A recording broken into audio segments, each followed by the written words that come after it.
Quite right. So I'm Perry Walker. I'm from the New Comics Foundation. We're a think tank, whatever that means, based in Vauxhall. Thank you for asking us along. Some of our material on the local economy stall if you want to know a bit more about us. So what I'd like to do now is simply find out from the stall holders what's been happening, and then give you a final opportunity to have a look around before we close. So although Andrew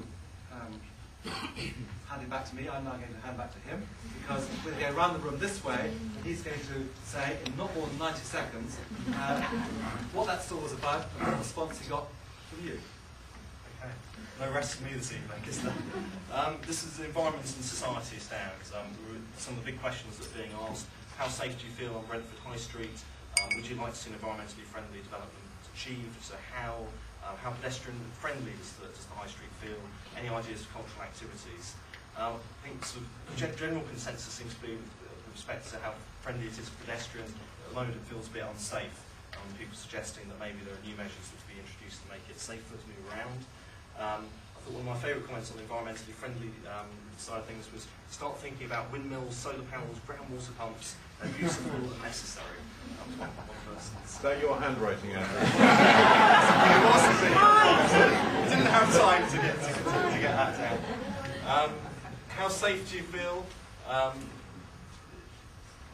Yeah, we can need your help here. I suppose fairly was the sort of summary. Quite a lot of crime from one person. Someone also complaining about trees as a particular issue, and the potential there for increased CCTV coverage. I think it also tied in with the document around contamination and the busyness of the traffic sometimes. And finally, on leisure, which is your strong point, we've got ideas there, maybe for some small cinema club, suggestions for perhaps more outdoor events taking place on the high street, also cycling improvements. What about something for the kids then? Sorry? Something for the kids. I think we're going to hear more about that when we get over to young people. Okay. Thank you. So now, local economy, Rory. Yeah, so we're moving from Andrew's brown bread and muesli sandals. I thought I would wear a jacket for this theme.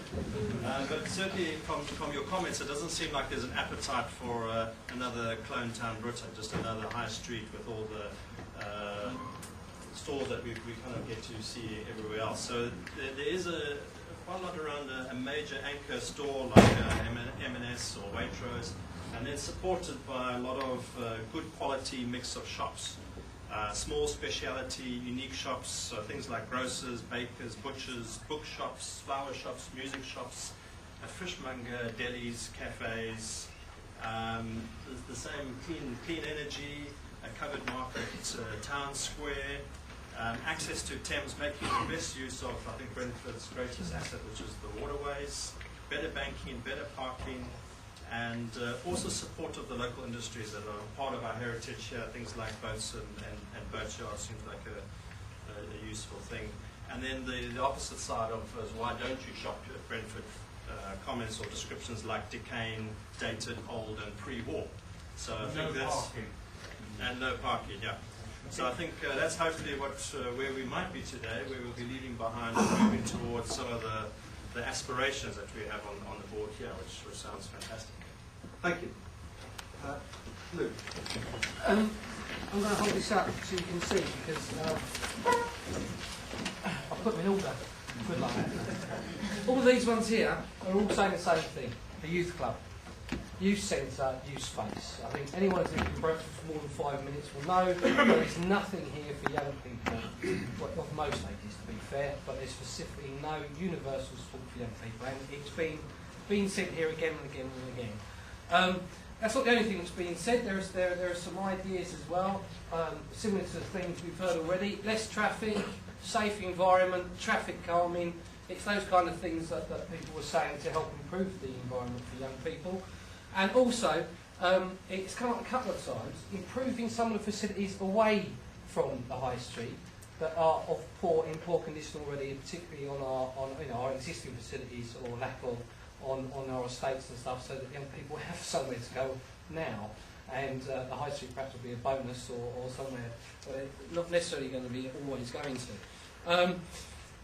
We've also done, I'll put this one separately on purpose, ask kids, not old-timers like me. Well, that's not me, because I'm very young, obviously. But that's a fair point, and we have mentioned already that we're going to be doing that with schools, in partnership with Garth Buckles from the, I'll get this right, Education and Business Partnership, who's organised, one of the things that's going to happen to be a workshop, thanks to the Holiday Inn for giving us their facilities about to do that, and it'll be curriculum-based work, so it'll have a meaningful output for young people doing this work that we're asking them to do.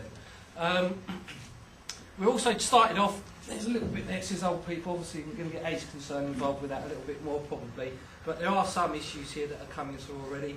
Post office, there's a big top on the list there. Accessibility to shops, so disability access is another issue. Easy access, trip hazards, places to sit and meet, and I think that's for all ages actually, to be honest with you, and I think that's something that we look to be incorporating in the landscape so that young people, old people and all of us lot in the middle can actually share space. Okay. Thank you very much. Hang on a minute, I'd just like to have one word. Time estate is being forgotten, you're bypassing it. The most important thing in Brentford. Graffiti will come from there. You're doing nothing for the park, the RHL has been there for 60 years. Shine House promised money for the hotel, for the park, hasn't been given. Maybe the Holiday Inn would like to help this park. If we can improve that park, you'll stop a lot of damage in Brentford. And you're not doing it, you're bypassing it. Okay, so thank you. What I'm going to do is go around the rest of the stalls, just open the floor up for brief comments like yours, and then see if anybody wants to respond briefly. Okay, thank you. High Street Design, Chris. Yeah, I had a pretty busy 3/4 of an hour. There's a lot of interest in the physical designs of the town centre.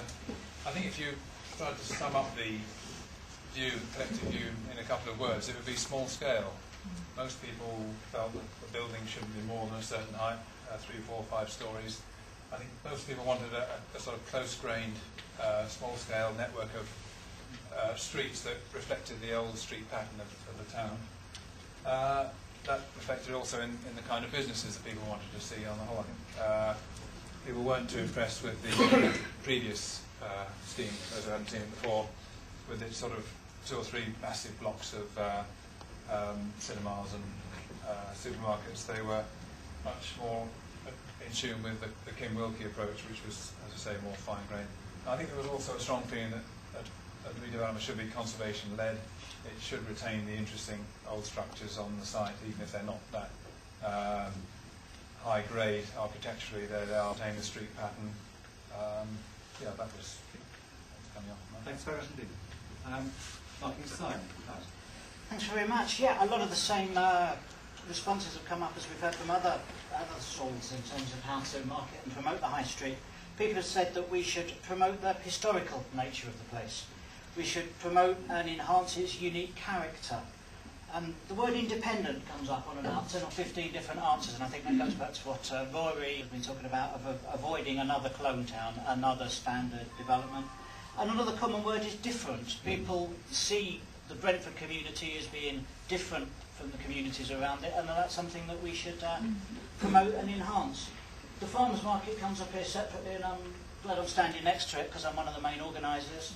People point out that there are others, and I can tell you that there are probably more farmers markets than supermarkets. That's the way it feels, trying to get more people to come down and sell things. We'll keep going. Come down on Saturday morning and talk to me then about how we can make it even better. Okay. Thanks very much. And finally, history. Nigel. Well, I don't have very much to say because most of it's already been said. Whatever comments that I've had, we've heard them, largely to do with the historical grain, the scale and the structure, plus the industries and the maritime importance. I'm afraid that a lot of time was spent reading the books that I rather foolishly brought along rather than looking at what I've produced here. And also in what I've produced I haven't shown some of the buildings that you wouldn't normally see, which perhaps was a mistake. But we did have various suggestions as to what should be kept, like the Wilson and Kyle building, St George's Church. Some of these are actually going outside of South High Street region, but never mind. Kew Bridge Station, the library, the baths, Bradbury's warehouse, which we do have up here. Keeping the boat industry and skilled light industry, restoring the old street plan and architecture like Bradbury's, and to try and retain a sense of continuity in the layout, the feel, and of surviving industry. The idea is that will help support any and bolster welcome for new commercial activities. Thank you. So I'd like to say collectively thank you to all the stallholders for what they've done tonight. Thank you.